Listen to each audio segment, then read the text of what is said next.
Manipur Top Channel की video अमता update तौजगे ngasi ayuk phongmasi phongna January gi tang 13 da Maharashtra da mangkibi Manipuri Muslim satri ama nupi oibigi izat mangalamlaba matung halaga hundoramle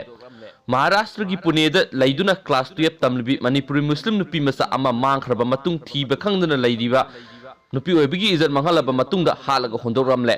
Sina phanglabi mahairoi adu Thobal district ki manung sanba Yairipok Bamo laikai digi Mahima Khan apokpa Muhammad Shiraz Khan kawe Mahak Pune gi Khadaki quarter number 37 one type D range hills ta laibani hairi Mahak ngarang scooty ama tonglaga pot laiba satkibadagi thiba khangdana lairakibane Mahak ngarang numidang phawba halaktabadagi Khadaki police station missing report ama tawkhi madugi matungda police na tracking sataba matamna scooty adu railway station manaktagi phangba ngamkhraba matungda ngasi ayu pung 10 rom taba matamda asi baksang oina phangkibani haina su paw sina makha tana phungdorage aduga mapung oiba paw ri sinu suduna update tawjarake ngamina sin thank you